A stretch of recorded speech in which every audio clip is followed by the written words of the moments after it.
It all started about a year ago. I'd just gotten home from work, a long day of back-to-back meetings, and found Sarah waiting for me at the kitchen table, fingers tapping against her mug like she'd been stewing over something for hours. I barely had time to drop my keys when she looked at me with this intense, almost unfamiliar expression. "Ethan," she began, like she'd rehearsed it. "I think I need some space." My first thought was that maybe she wanted a weekend away, some time to recharge. But her tone was off. It wasn't a casual ask, it was loaded, like she'd been holding it in. I pulled out a chair, sat down across from her, and tried to understand. "Space?" I echoed. "What do you mean?" She didn't look at me, just glanced down, fiddling with her ring. "I've been feeling trapped. I need time to find myself, to remember who I am outside of being a wife, a mom." She let out a shaky breath. "Ethan, I need a year. A year to really feel free, to reconnect with who I was before us." "Sarah," I said, trying to keep calm. "We've been together for 25 years. You're my wife. If something's bothering you, we can work through it together. Let's do counseling, get to the root of this." But she shook her head. "No," she said firmly. "Counseling isn't going to fix this." Her voice was hard, like she'd already thought it all out and decided there was only one answer. Then she said it. "I need independence, full independence. Maybe even the freedom to see other people if that's what I feel like doing." She didn't even flinch when she said it, just looked me dead in the eyes, waiting for my reaction. It was like my mind hit a wall, and I just sat there, dumbfounded. The freedom to see other people hit me like a punch to the gut. I tried to piece together where this was coming from, how we'd gone from being this strong couple to whatever this was. She'd been reconnecting with old friends, she explained, and it had stirred something in her. She missed her younger self, the one who was free-spirited. Somewhere along the way, she thought she'd lost that. So, I asked her again, practically begging at this point. "Are you sure about this, Sarah? You're asking for a lot here." Her response? Cold. She just nodded, saying, "I know it's a lot, Ethan. But this is something I need to do alone." When she finally stood up and left the room, I stayed behind, sitting in that silence. My own wife had just asked for a year-long break from our marriage to find herself. And the part that shook me the most? It sounded like she was dead serious about it. After that night, I was lost. I spent hours trying to figure out where this was coming from, what I'd missed. I couldn't sleep, couldn't think straight. Every corner of our house felt different, like it wasn't even mine anymore. Eventually, I called the only person I could think of who'd understand, Lucas, my best friend since college. He's the kind of guy who's straightforward, sometimes blunt, but always solid. We met up for drinks that weekend. I tried to tell him the whole story without sounding desperate, but halfway through, I just stopped. "She wants to see other people," I finally admitted, feeling the words leave me like they were sharp enough to cut. Lucas's eyebrows shot up, but he kept his tone calm. "So she's asking for freedom to, what, explore while you sit around waiting?" "Yeah," I muttered, "that's about right." He let out a low whistle, running his hand through his hair like he was as blindsided as I was. "Look man," he started, "you know I respect Sarah. But this whole thing sounds like she's putting her foot out the door. People don't just wake up one day and throw away 25 years. I think she's already halfway gone." The word stung, but I knew he was right. "You think I should just let her go then?" I asked, swallowing hard. Lucas didn't hesitate. "Yeah. Let her go, but on your own terms. She's calling the shots right now, but that doesn't mean you have to play along. Start the separation if that's what she wants, but don't wait around. You've got your own life, Ethan. Don't just sit in the shadows, waiting for her to decide if you're worth coming back to." Hearing that somehow gave me clarity, or at least as much as I could expect. Lucas was right. I'd given Sarah everything, supported her through every decision, big or small. And now, she was pushing me aside to find herself? No. I couldn't be the guy who waits around, hoping she'd eventually choose me again. The next morning, I told her I'd agree to the separation, but we'd do it formally. Separate finances, the whole thing. I could see her hesitate, like she hadn't expected me to step up and take control. But I didn't back down, didn't give her a reason to think I'd wait around like a safety net. "Are you sure?" she asked, eyes a little wider than usual. I thought maybe we'd keep things simple, not go all the way with it. But I just looked her straight in the eye. "You wanted independence, Sarah. This is what it looks like. And for the first time in months, I felt like I'd regained some ground in this mess. The first few weeks of separation felt strange, like I was in some kind of half-life. There were mornings I'd reach over to her side of the bed, only to remember she wasn't there. But I forced myself to get up, to keep going, to focus on something other than Sarah. She'd made her choice. Now, I had to make mine. One of the first things I did was redecorate the house. I know it sounds small, but it felt big. Sarah had her fingerprints all over that place. Little decorations, family photos, furniture she'd picked out over the years. It wasn't just a house anymore. It had become a reminder of everything we'd been. So I started changing things, piece by piece. I took down her favorite painting from the living room and replaced it with something that was more me. I threw out the old sofa we'd argued about when we first bought it and got a new one that felt like mine. With every change, it felt a little less like our house and more like my own space. And then there was my social life. I hadn't been out with friends in ages, always thinking I'd just rather stay home with Sarah and Olivia. But Lucas pushed me to reconnect with people I hadn't seen in years. He'd text me saying, "Come on man, don't turn into a hermit." Eventually, I caved and started meeting up with old friends, going to dinners, even joining a group that met up on Sundays to play poker. I laughed more in those first few weekends than I had in months. That's when I met Lisa. She was a friend of a friend, introduced over a round of drinks one Friday night. She was down to earth, with this easy laugh that put me at ease. We talked, and before I knew it, hours had flown by. I wasn't looking for anything, wasn't even considering dating. But Lisa had this way of making everything feel lighter. I didn't think much of it at first, but after that night, I couldn't help but hope I'd see her again. Around that same time, I reconnected with Danielle, a woman I'd known through work years ago. She'd heard about the separation through the grapevine and reached out, saying we should catch up. We met for coffee, and it was nice. Easy. We talked about everything but relationships. It felt good to be around people who just saw me for me, not as Sarah's husband or Olivia's dad, just Ethan. I kept things respectful though. I wasn't going to cross any lines while I was still married. But for the first time in months, I felt a shift. Like maybe my life wasn't over, even if my marriage was hanging by a thread. Meanwhile, Sarah was out there, living her year of independence. She'd send me these vague texts every now and then, stuff about how she was, doing well, or finding new sides of herself. She didn't give much detail, and honestly, I didn't want to know. I was focusing on myself, making choices that felt right for me. I could feel myself growing, even if it was gradual, like a weight was slowly lifting off my shoulders. And somewhere along the way, I stopped hoping she'd walk through the door. I stopped waiting for her to choose me again. About 3 months into the separation, I got a message from Olivia, our daughter. She'd come home from college for a few days, so I asked if she wanted to grab dinner. We met up at a little Italian place downtown, one we used to go to as a family. It felt bittersweet sitting there, just the two of us. After we ordered, Olivia got straight to the point. "Have you heard from Mom lately?" she asked, watching me closely. I shifted in my seat, not sure where this was going. "Not really," I replied. "She sends these updates now and then, but they're pretty generic. She says she's doing fine." Olivia nodded, looking a bit uncomfortable. "Well, I heard from her a few days ago," she said. "She mentioned someone named Alex." I could feel my stomach drop, but I tried to play it cool. "Alex?" I repeated, forcing a casual tone. She nodded, crossing her arms. "Yeah. She said he's some guy she met through one of her friends and that they've been hanging out." She paused, her gaze steady. "It sounded like more than just hanging out, Dad." I don't know if it was anger, shock, or just disappointment that hit me first. But hearing it from Olivia, of all people, made it worse.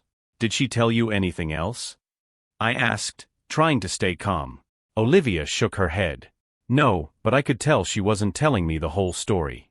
She tried to make it sound casual, like he was just a friend. But the way she talked about him," she trailed off, looking down. "I don't know. It just didn't sit right with me." I clenched my jaw, feeling a mix of emotions. I knew Sarah had wanted freedom, but hearing that she was already seeing someone, it was a slap in the face. After 25 years, she couldn't even wait a few months before moving on to someone else. Olivia looked at me, her eyes softening. "Are you okay, Dad?" I forced a smile, not wanting her to see how much this was hitting me. Yeah, I lied. I'm fine, Liv. It's just different, that's all. I didn't expect this either. She nodded, reaching across the table to squeeze my hand. Well, I just wanted you to know. I don't want you to get blindsided by anything. Thanks, Liv, I said quietly. I appreciate it. We spent the rest of the meal talking about her classes, her plans for the summer. But I couldn't shake the thought of Sarah with this Alex guy. I'd tried to give her space, to respect her wishes, but this felt like a line she'd crossed. By the time I got home that night, I knew one thing for sure. If Sarah was out there, building a life with someone else, I wasn't going to sit around waiting. I'd wasted enough time hoping things would change. It was time I started building my own life too. That night, after Olivia told me about Alex, I couldn't get it out of my head. This was no longer just a year of independence for Sarah. She was already building something new, with someone else. And here I was, still holding on to the edges of a marriage that felt more like a memory than a reality. The next morning, I decided it was time to make some changes. I called my lawyer, told him I wanted to move forward with the official separation. I'd already agreed to a year apart, but I wasn't going to wait passively while she figured out if I still fit into her life. No, if she wanted her freedom, then I'd fully step back and give it to her, all the way. My lawyer, Peter, had seen this a dozen times, and he didn't beat around the bush. Ethan, I'll handle the legal work, but you should think about what you want out of this. Do you want reconciliation? Or are you leaning toward ending things for good? I thought about it for a moment. I don't know, Peter. All I know is that I need to move forward, whatever that means. I can't keep hanging on waiting. Fair enough, he replied. Let's put things in place. That way, if you decide to move on, you'll have the groundwork laid out. By the end of the call, I felt a strange mix of relief and sadness, like I was finally taking control but saying goodbye to something that once meant everything to me. I went through the house afterward, clearing out the last of Sarah's things. Anything she'd left behind, I packed up and put in the garage, out of sight. Her presence in the house had been a shadow, lingering in every room, every corner. I was ready to reclaim it. Around this time, Lisa reached out again, asking if I wanted to grab dinner. I hesitated, still feeling that loyalty tug, but I knew I wasn't doing anything wrong. Sarah had Alex. She was exploring her freedom. I had every right to start living again too. We went to a quiet little bistro, and honestly, I had a great time. Lisa and I talked about work, life, even the crazy world of dating after 40. She had a way of making everything feel easy, natural. For the first time in months, I felt like I was stepping out of the fog. Then there was Danielle, who'd become a steady presence. We'd been grabbing coffee once a week, and she'd started inviting me to art shows and other events in town. Nothing romantic, just good company, someone who genuinely enjoyed spending time together without any pressure. Being around Lisa and Danielle reminded me that I still had a life to live, a life that wasn't defined by Sarah's choices or the marriage I'd been holding on to. I was beginning to feel like myself again, and it felt damn good. About 6 months into the separation, I was starting to feel some real momentum. I had my own routines, my own space, and even a few friendships that reminded me I didn't have to be defined by what Sarah was or wasn't doing. I was in a good place, or at least, better than I'd been in years. Then came the phone call that threw everything off balance. It was Olivia. "Dad, can we talk?" she asked, her voice tight. She sounded upset, and I immediately felt a knot form in my stomach. "Of course," I said, already grabbing my keys. "Are you at your apartment?" She paused. "No, I'm at Mom's." I felt my chest tighten. Whatever was going on, it wasn't going to be good. I drove over, my mind racing. By the time I got there, Olivia was waiting outside, arms crossed, face set in a mixture of hurt and anger. "What's going on?" I asked, trying to keep my voice steady. She shook her head, looking at the ground. "I caught Mom with that guy. Alex." The name hung heavy in the air between us. I took a deep breath, trying to keep calm. "What do you mean you caught her?" Olivia looked up, her eyes fierce. I went over to surprise her. Thought it'd be nice to spend the day together, you know? But when I got there, Alex was in the kitchen, making coffee like he lived there. And Mom was with him. Like they were together, Dad. Really together. The anger I'd been holding in for months started bubbling up. I wanted to say a million things, but seeing Olivia hurt like that kept me focused. "I'm so sorry, Liv. You shouldn't have had to see that." She nodded, but her eyes were glassy, holding back tears. I don't understand her, Dad. She was always telling me how much marriage meant to her, how important family was. And then she goes and does this. I reached out, pulling her into a hug. Sometimes people change, Liv. And sometimes, they just make choices that don't make sense to the people around them. I didn't know what else to say. After a moment, she stepped back, her jaw clenched. I don't even want to talk to her right now. She tried to explain it, said she was just figuring things out. But that doesn't make sense to me, Dad. Not after all these years. It doesn't make sense to me either, I admitted. But just know, Liv, you don't have to take sides. This is between your mom and me. She shook her head firmly. I don't know, Dad. She's the one who made it hard to stay neutral. She looked up, pain and anger written all over her face. I just feel so disappointed. I thought she was better than this. I nodded, feeling that same disappointment hit me all over again, only deeper this time, seeing it through my daughter's eyes. I know, Liv. I know. That night, after I dropped Olivia off, I realized just how much this whole separation had changed things for me, too. I didn't want to be the guy waiting around, watching my wife live a new life while my daughter and I were left in the dust. This was the wake-up call I hadn't known I needed. I called my lawyer the next morning, and told him it was time to finalize the divorce. The next few weeks were a blur of paperwork, meetings with lawyers, and endless forms to sign. I kept it quiet, didn't tell anyone other than Lucas and of course Olivia. She took the news in stride, even looked relieved when I told her. She made her choice, Dad, she said, giving my shoulder a squeeze.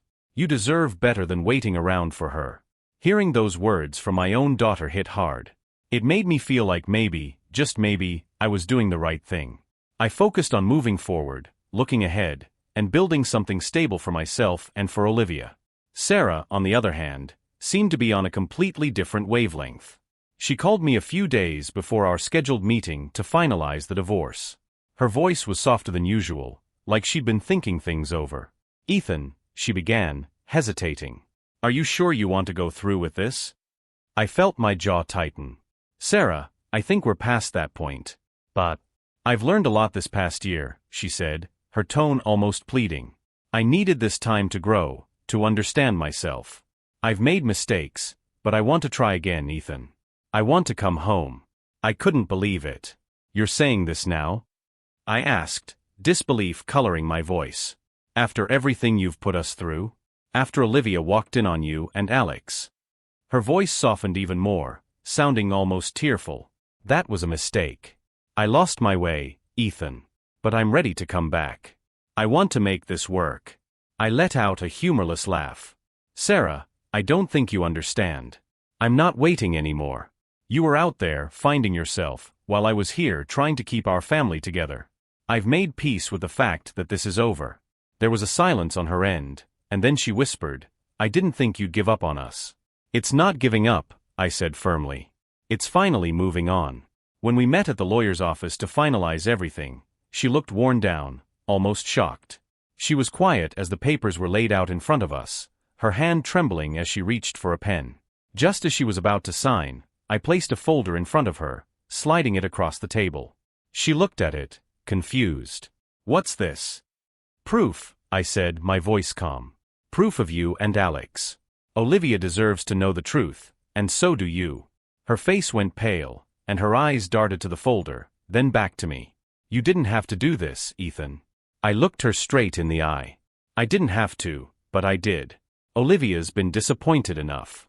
You should face what you've done to us. Her hand shook as she signed the papers, not looking up. The regret was plain on her face, but I didn't feel sorry for her. She'd made her bed, and I wasn't about to crawl back into it. When it was all over, I walked out of that office feeling lighter than I had in years. There was no going back, no more waiting. For the first time, I was free to start my life over on my own terms. Leaving that lawyer's office was like shedding the last weight I'd been dragging around for months. The marriage was officially over, and surprisingly, I didn't feel sad. I felt free. Lucas was waiting for me back at my house with a bottle of bourbon, and we sat outside on the patio, watching the sun set. I told him how it went down, how Sarah had tried to pull the "I'm ready to come back" card at the last minute. He just shook his head. Unbelievable, he said, pouring us both a glass. She really thought you'd just take her back, huh? I nodded, still stunned by the whole thing. I think she figured she could keep me in the background, you know? Go off, find herself, and then just come back whenever it suited her. Lucas raised his glass. Here's to her being wrong, and here's to you, man. To new starts. We clinked glasses, and I took a long sip, letting it sink in. I had a lot to look forward to, a lot to rebuild, but for the first time in ages, I felt good about it. The next few days felt like a whirlwind. I redecorated even more, making the place entirely my own.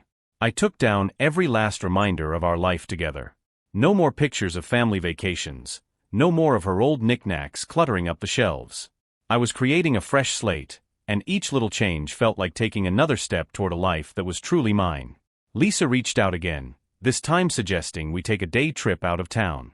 We went hiking, spent hours just talking about everything and nothing.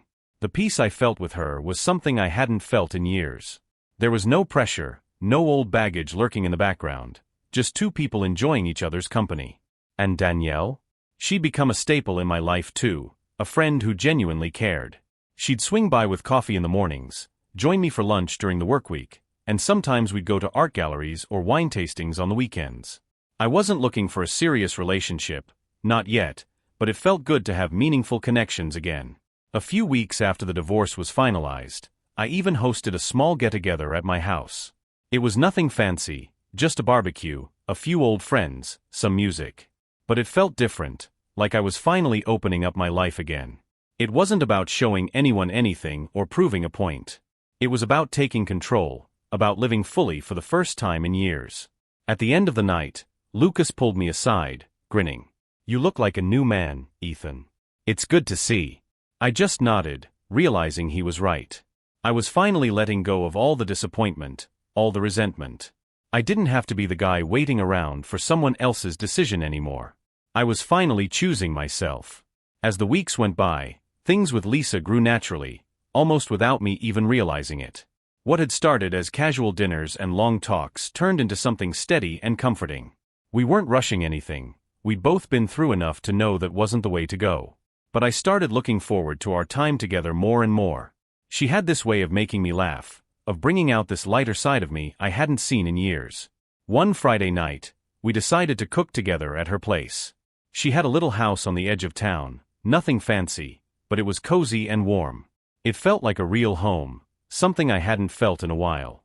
We threw together a pasta dish, talked about everything from work to travel, and after dinner, we found ourselves sitting on her couch, a little closer than usual. "Ethan," she said, looking over at me with this thoughtful expression, "how's Olivia been handling everything?" I paused, appreciating the fact that Lisa actually cared about my daughter, that she wanted to know. "She's been amazing, honestly. Better than I expected. She was pretty upset at Sarah, especially after the whole thing with Alex, but she's handled it with a lot of maturity." I smiled, thinking about Olivia's resilience. "I think in a way, she's pushed me to keep moving forward too." Lisa nodded, resting her head on my shoulder. "It sounds like you're both finding your way. I'm glad." We sat in comfortable silence for a while, and then she looked up at me, her face softened by the dim light. "You know, Ethan, I never thought I'd meet someone like you. I thought I'd written off relationships for good." I chuckled, nodding. Believe me, I was in the same boat.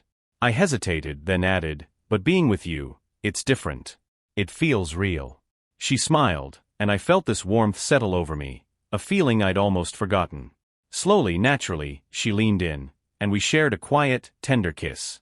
It wasn't rushed or forced, it was just right.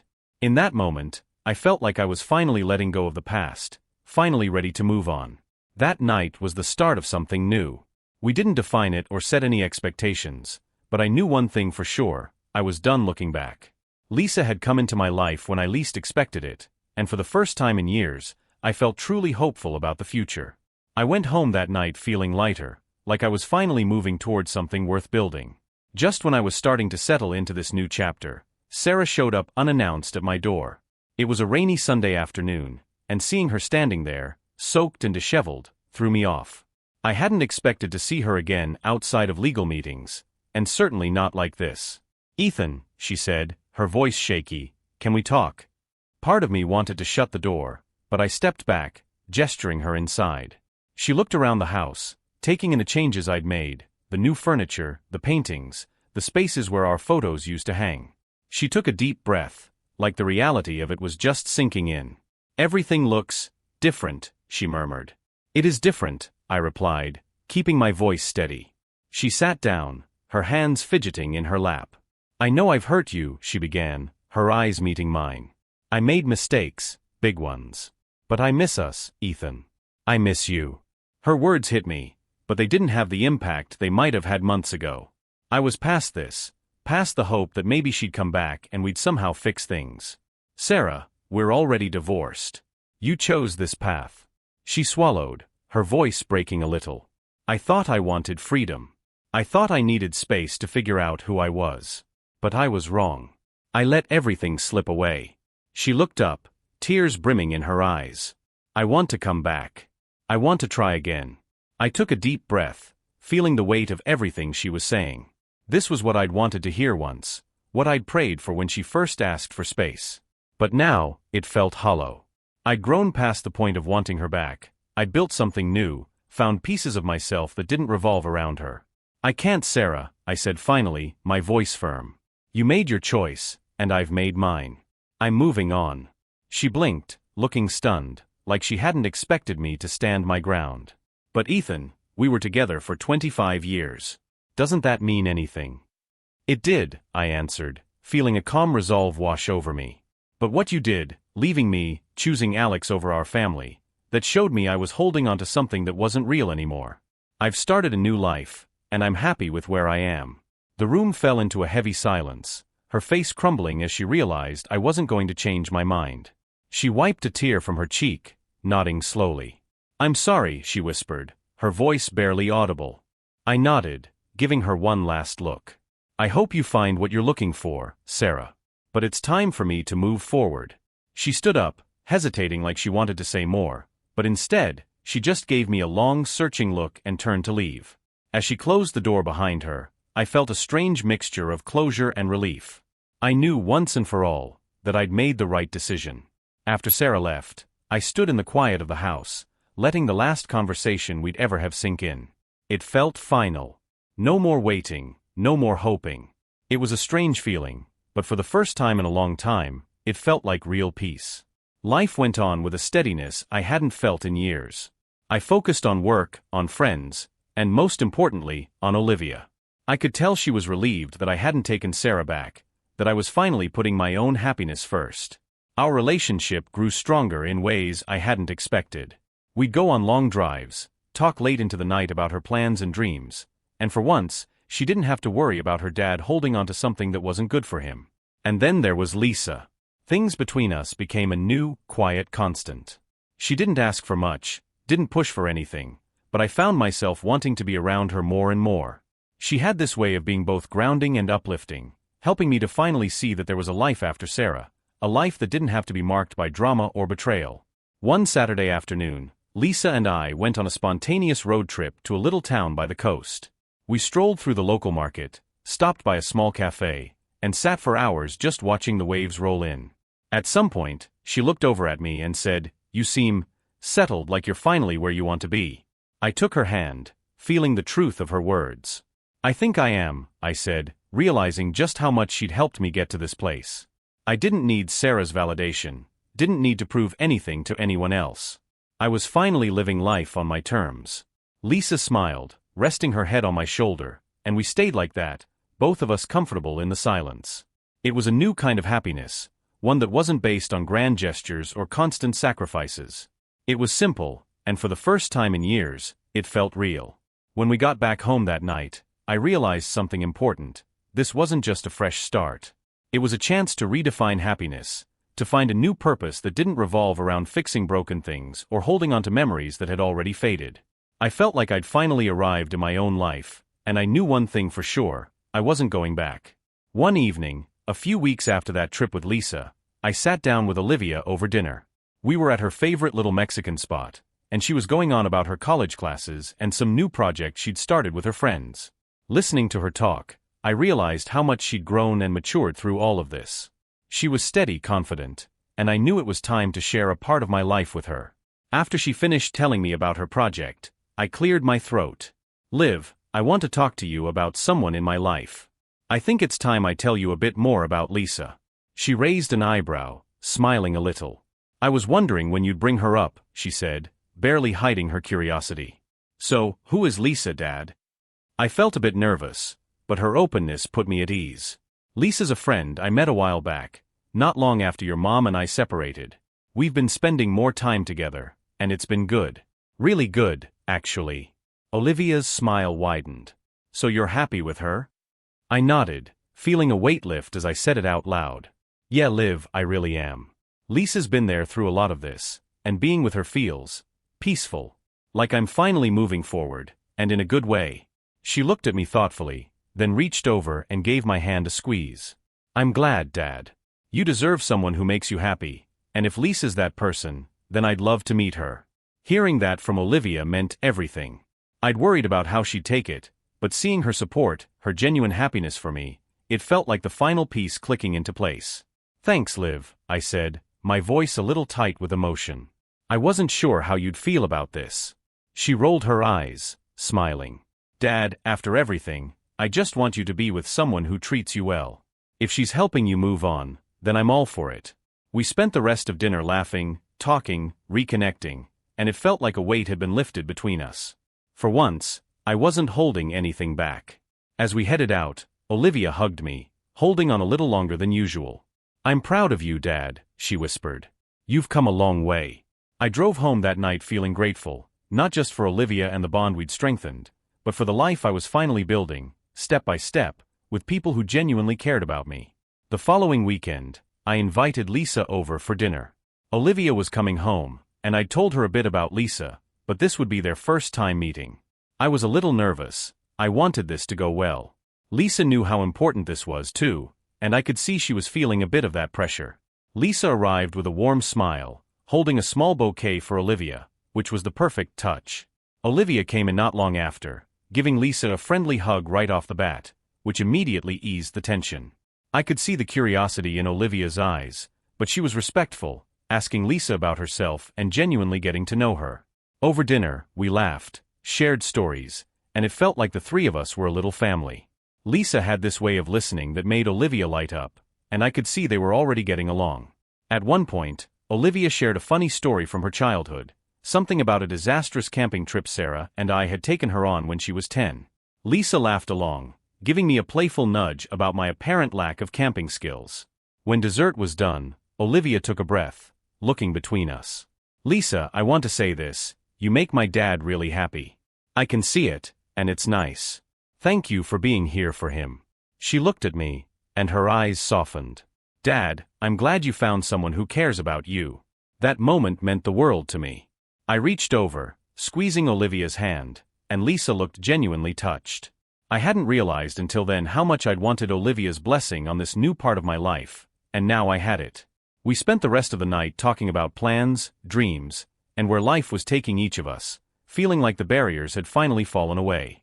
When Olivia left, she gave Lisa another hug and whispered something to her I couldn't hear. Lisa smiled, nodding, and they exchanged numbers. Watching that unfold felt like a new chapter was truly beginning, one where I didn't have to keep my life in separate boxes anymore.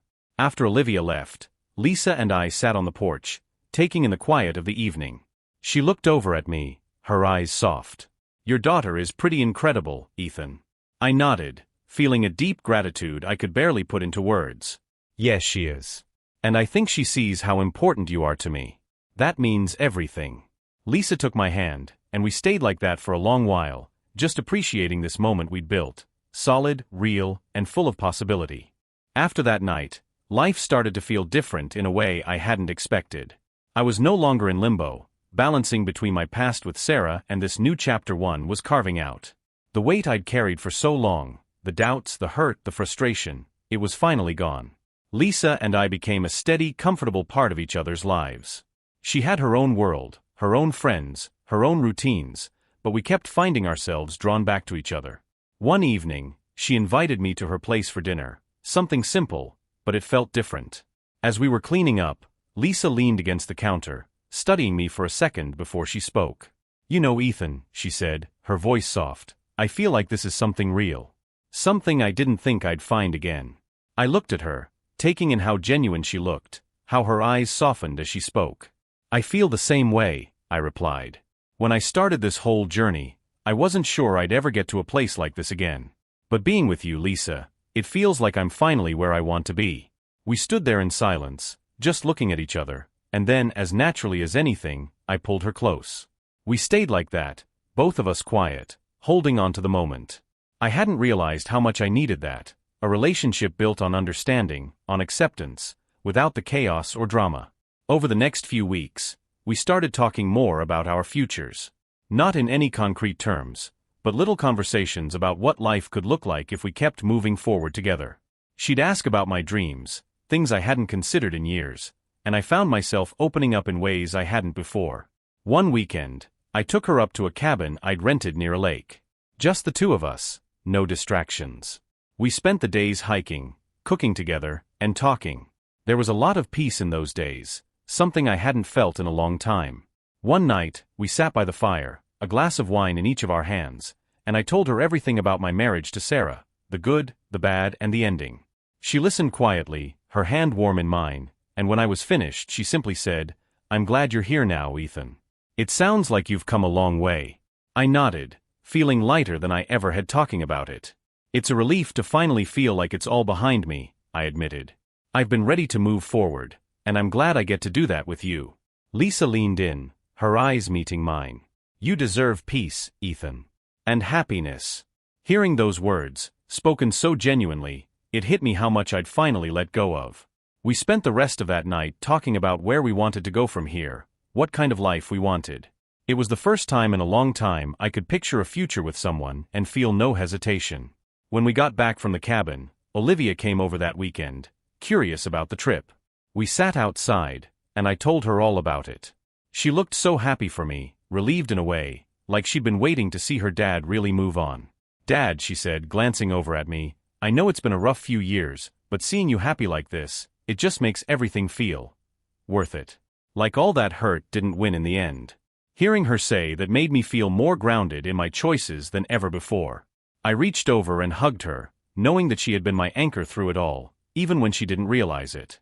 Later that night, Olivia pulled out her phone, showing me photos of a recent trip she'd taken with her friends. She seemed lighter, too, like my moving on had given her permission to do the same. We ended up talking about her dreams, about the life she was picturing for herself, and I told her I'd support her, wherever life took her.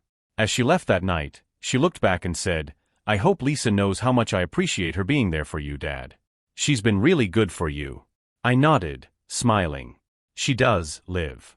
And it means the world to me that you feel that way." After she left, I sat there in the quiet, letting the peace of the night settle over me. It had been a long road, but finally, I was at a place where everything felt steady, real. I'd rebuilt my life piece by piece, and now with Lisa and Olivia both in it, I felt like I had everything I needed. It wasn't just a fresh start anymore.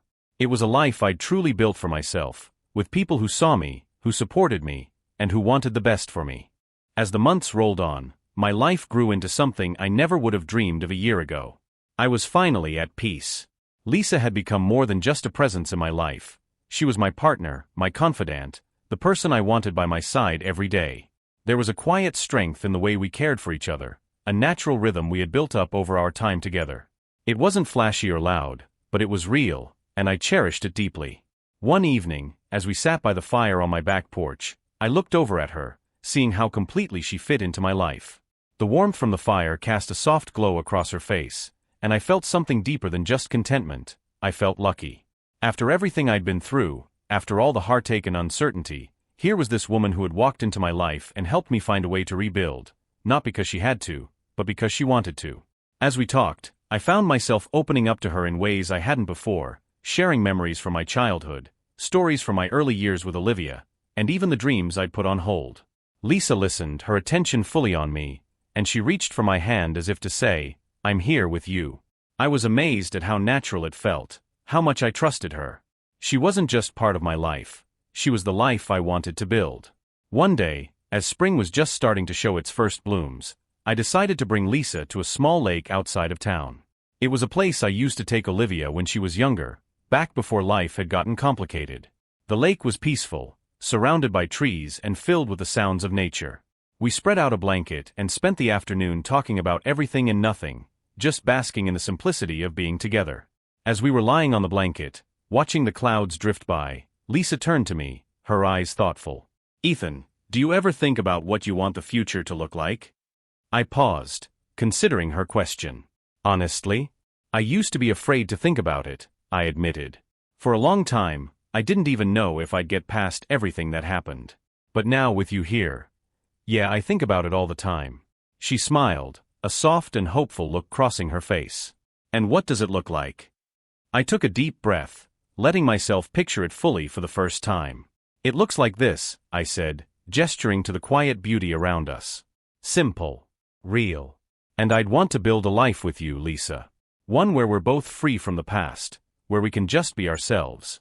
She squeezed my hand, a slight blush coloring her cheeks. "I'd like that too," she whispered. In that moment, I knew I'd made the right choice in letting go of the past. For so long, I'd been defined by what I'd lost, by the heartache and betrayal. But now, with Lisa by my side, I could see a future that wasn't tied to old wounds. I felt truly free. The next few months brought us closer together. I introduced Lisa to my closest friends, invited her to family gatherings, and even brought her along to one of Olivia's school events. It was like I was bringing her into every part of my world, and she fit perfectly. Olivia embraced her warmly, and seeing them together was a happiness I hadn't known I needed. One Saturday night, after a dinner at our favorite little bistro, Lisa and I were sitting on my back porch again. The air was warm, filled with the sounds of crickets and the faint smell of blooming flowers. She leaned her head on my shoulder, and I wrapped my arm around her, feeling that same sense of peace. "Ethan," she said softly, "do you ever wish things had turned out differently? I mean, with everything you've been through." I thought about it, letting her question settle. "You know," I began, "for a long time, I did. I wished I could go back and fix things, that I could have prevented all the hurt. But now? No. I wouldn't change a thing, because it all led me here. To you, to this life we're building." She lifted her head, meeting my gaze. "I feel the same way," she said, her eyes shining. "Everything in my life, every hard moment, every struggle, it brought me here too. To you." In that moment, it was clear to me that we had both been given a second chance. And we were ready to embrace it. Later that week, I invited Lisa and Olivia over for a small dinner at my place. I'd made a point of cooking a few of our family favorites, wanting it to feel like home for both of them. As we laughed and talked over the meal, Olivia looked at me with that knowing smile of hers. "Dad," she said, glancing between Lisa and me, "I'm really happy for you. For both of you." It was simple, but it meant everything. I knew Olivia was giving me her blessing, and that meant I could fully step into this new life with no regrets. I reached over, giving her hand a squeeze. "Thanks, Liv. That means a lot." The night went on, and as the three of us sat around the table, it felt like a new beginning. We were a different kind of family now, one built on trust and honesty, one where each of us could be our true selves. And as the evening drew to a close, I knew I'd found something lasting, something I'd been searching for all along. After Olivia left, Lisa and I walked out onto the porch. The stars were bright, the air cool and refreshing. She turned to me, a smile playing on her lips. "What now?" she asked, her voice light but full of meaning. I looked out at the night sky, taking in the peace of it all, before turning back to her. "Now," I echoed, wrapping my arms around her. "Now, we keep building this life together. One day at a time." She smiled, leaning in for a kiss, and as I held her close, I knew this was the future I'd fought so hard for, a future I was finally ready to embrace. We stood there in the quiet, holding each other, knowing that whatever came next, we'd face it together. And in that simple moment, I felt a kind of happiness I'd never known before, one that was real, earned, and fully mine.